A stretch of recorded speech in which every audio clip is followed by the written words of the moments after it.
नमस्कार दोस्तों कैसे हैं आप सब। आई होप कि आप लोग अच्छे होंगे। 2025 का संपूर्ण बजट लोकसभा में केंद्रीय वित्त मंत्री निर्मला सीतारमन जी ने पेश किया। बजट पेश करने के साथ ही पूरे देश में और खासकर मिडिल क्लास सैलरी एम्प्लॉयड के बीच खुशी की लहर दौड़ गई और उसके पीछे का कारण क्या है वो मैं आपको डिटेल में बताऊंगा आज की इस वीडियो में।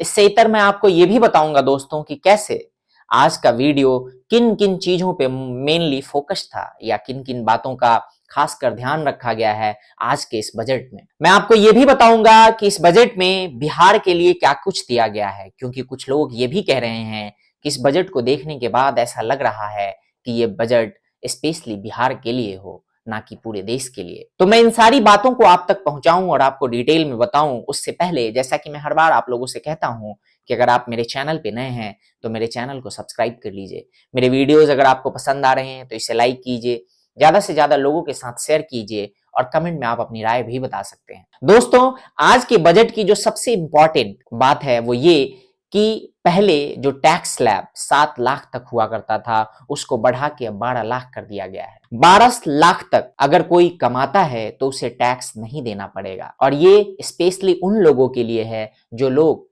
सैलरीड एम्प्लॉय हैं, यानी कि वो मिडिल क्लास जिनकी रोजमर्रा की जीवन शैली सैलरी से गुजरती है, यानी कि जो कहीं पे जॉब करते हैं और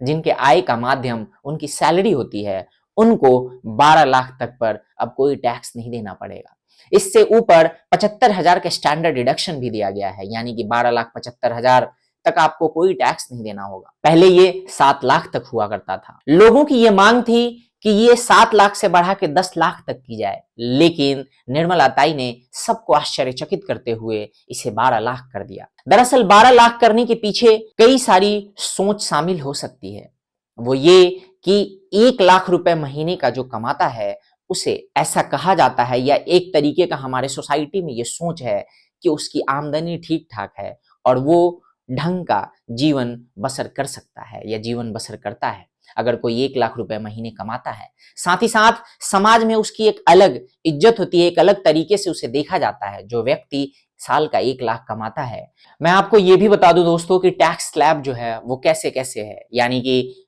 अब जो 20 लाख तक कमाता होगा उसे 15% टैक्स देना पड़ेगा। 20 लाख से 24 लाख वालों को 20% और 24 लाख से ऊपर जिसकी सालाना आमदनी होगी वो 30% टैक्स स्लैब के कैटेगरी में आएगा, जबकि पहले 15 लाख से ऊपर कमाने वाले 30% टैक्स स्लैब में आते थे। इससे इतर जो मुख्य बातें आज के बजट में हैं वो ये कई सारी ऐसी चीजें हैं जिनको पूरी तरह से ड्यूटी फ्री कर दिया गया है, जैसे कि कैंसर की दवाइयों को ड्यूटी फ्री कर दिया गया है। फोन और चार्जर के ऊपर भी काफी रिबेट दिया गया है, जिससे कि फोन, चार्जर और इलेक्ट्रॉनिक आइटम्स जो हैं उनके सस्ते होने की संभावना है, यानी कि वो अब सस्ते हो जाएंगे। तो एक तरफ जहां निर्मला ताई ने आपको टैक्स स्लैब में बेनिफिट दिया है, वहीं दूसरी तरफ अब आपको ये मौका भी दिया है कि आप फोन खरीद सकते हैं, टीवी इत्यादि और इलेक्ट्रॉनिक गैजेट्स खरीद सकते हैं कम टैक्स में। दूसरी तरफ दोस्तों सोना चांदी पे भी टैक्स रिबेट दिया गया है, जिससे कि सोना और चांदी की कीमतों में भी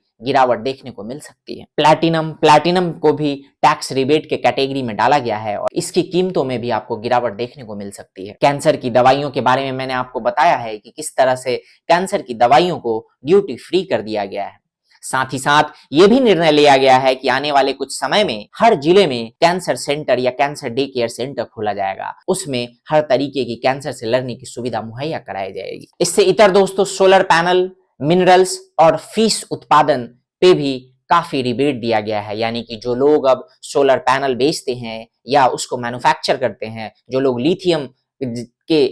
गैजेट्स या लिथियम के सामान बनाते हैं उन सबको फायदा होगा और जो खरीदारी करते हैं उन्हें भी फायदा होगा। इससे इतर दोस्तों जो मुख्य बातें हैं आज के बजट की वो ये हैं कि पहले जो बुजुर्गों को एक रिबेट नहीं मिलता था अब उन्हें भी रिबेट देने का प्रयास किया गया है, यानी कि जो लोग जो सीनियर सिटीजन्स हैं 60 साल से ऊपर के लोग, वो अब 4 साल में एक ही बार यानी कि 4 साल का टैक्स वो एक साथ फाइल कर पाएंगे, 4 साल का इनकम रिटर्न एक साथ फाइल कर पाएंगे। इससे इतर पहले उन्हें 50,000 का स्टैंडर्ड डिडक्शन मिलता था जिसको बढ़ा के अब 1 लाख कर दिया गया है। अब बात कर लेते हैं दोस्तों कि इस सब के अलावा कि बिहार को क्या मिला। इस बार का जो बजट है वो बिहार को भी बहुत कुछ दे के गया है, यानी कि इस बार के बजट में बिहार के लोगों का और बिहार का भी काफी ख्याल रखा गया है। आने वाले समय में ये देखने को मिलेगा आपको कि किस तरीके से बिहार में जो आईआईटीज की सीटें हैं, यानी कि आईआईटीज का जो सेंटर है उसको बढ़ाने की भी बातें आज के बजट में की गई हैं। साथ ही साथ food technology and processing unit की कॉलेजेस ओपन करने की भी आज के बजट में बात की गई है। मखाना बोर्ड बनाने की बात की गई है, यानी कि बिहार को भी आज के बजट में काफी कुछ मिला है। इन सब से इतर आज के बजट में आम लोगों के लिए जो बातें हैं वो ये कि आने वाले समय में जो मेडिकल कॉलेजेस हैं या मेडिकल के जो सीट्स हैं उनको 7500 उनमें इंक्रीमेंट करने की बात की गई है। आईआईटी जो हैं उनमें भी उनकी सीटों में भी इंक्रीमेंट हो गई, यानी कि इंक्रीमेंट के साथ साथ आईआईटीज के नए नए सेंटर्स खुलेंगे। आज का जो बजट था वो किसानों के को भी ध्यान में रखते हुए काफी कुछ आज के बजट में किसानों के लिए भी दिया गया है, जैसे कि जो किसान क्रेडिट कार्ड की लिमिट पहले 3 लाख हुआ करती थी, अब उसे बढ़ाकर 5 लाख तक कर दिया जाएगा दोस्तों। नेशनल मैन्युफैक्चरिंग यूनिट, जो लोग भी उस तरीके का काम करते हैं उनको भी ध्यान में रखा गया है और उनके लिए भी बहुत कुछ दिया गया है। साथ ही साथ लोन के जो रेट्स हैं उनमें भी कटौती करने की बात की गई है। तो कुल मिला जुलाकर अगर बात करें तो आज का जो बजट है वो एक तौर से पूरे देश में खुशी का लहर लेके आया है, क्योंकि मैंने आपको बताया ही कि किस तरीके से मिडिल क्लास को भी ध्यान में रखा गया है, किसानों को भी ध्यान में रखा गया है, साथ ही साथ और भी अलग अलग सेक्टर्स को ध्यान में रख के और उनके ऊपर जो सब्सिडीज दी गई हैं, जिस तरीके से उनको ड्यूटी फ्रीज किया गया है, कैंसर के दवाओं को जिस तरीके से ड्यूटी फ्रीज किया गया है, इन सारी चीजों से आज का जो बजट है वो ऐसा लग रहा है कि शायद पिछले 10-12 सालों में बीजेपी की सरकार और मोदी जी की सरकार का ये सबसे बेहतर बजट है। दोस्तों, अब जैसा कि होता है हर बार बजट के बाद विपक्ष के कई सारे आरोप होते हैं और कुछ लोगों का अलग अलग रोना होता है, यानी कि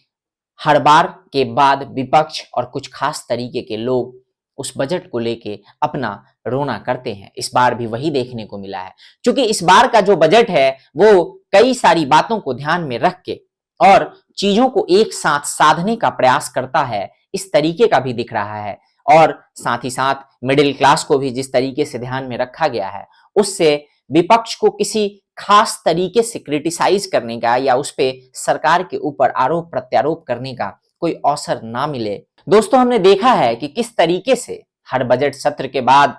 विपक्ष और कुछ खास तरीके के लोग सवाल उठाते हैं केंद्रीय मंत्री, वित्त मंत्री और सरकार के ऊपर, और वो कहते हैं कि जो भाजपा सरकार है वो अमीरों की सरकार है, वो गरीबों और मिडिल क्लास के बारे में कोई भी ध्यान रख के बजट पास नहीं करती। लेकिन इस बार का जो बजट है उसने विपक्ष की भी बोलती बंद कर दी है और उन लोगों की भी बोलती बंद की है जो लोग हमेशा बजट को क्रिटिसाइज करते थे। लेकिन चूंकि हमारे देश में एक माहौल बना हुआ है कि किसी भी बात पे उनको विरोध करना है, सो इस बार भी वो चीज देखने को मिल रहा है। विपक्ष को चूंकि इस बार कोई वैसा मुद्दा नहीं मिल रहा बजट को लेके जिसके बारे में विपक्ष खुल के विरोध कर सके, बावजूद इसके विपक्ष को विरोध दर्ज करना है तो उन्होंने एक नया एंगल निकाला है और वो एंगल है बेरोजगारी के रोना रोने का। इस बार के बजट के बाद विपक्ष ने ये कहना शुरू कर दिया है कि इस बार का जो बजट है उसमें बेरोजगारों के लिए कुछ नहीं है, बेरोजगारों को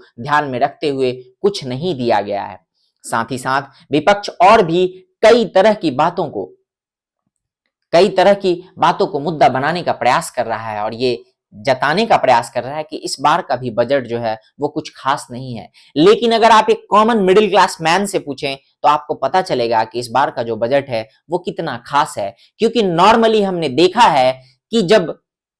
बीजेपी से मिडिल क्लास के बारे में पूछा जाता था और वो मिडिल क्लास जो टैक्स पे करता है, वो मिडिल क्लास जो सैलरीड एम्प्लॉय है, जो टीडीएस के थ्रू डायरेक्ट टैक्स पे करता है और उसे टैक्स बचाने या उस तरीके के किसी भी माध्यम का मदद नहीं मिलता। क्योंकि नॉर्मली होता क्या है दोस्तों कि जो अपर क्लास है, यानी कि जो पैसे वाले लोग हैं, उनके पास उनका खुद का सीए होता है और वो कुछ ना कुछ करके कुछ ना कुछ जुगाड़ लगा के टैक्स बचा लेते हैं। जो लोअर क्लास है, यानी कि जो लोग गरीब हैं या उस कैटेगरी में आते हैं जो टैक्स देते ही नहीं, उनके लिए सरकार की सैकड़ों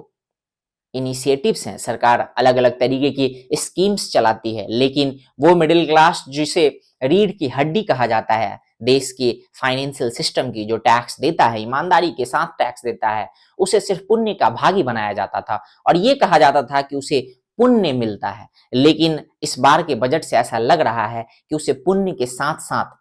सरकार के तरफ से कुछ मिला है, यानी कि आने वाले समय में आपको इसके फायदे भी दिखेंगे दोस्तों।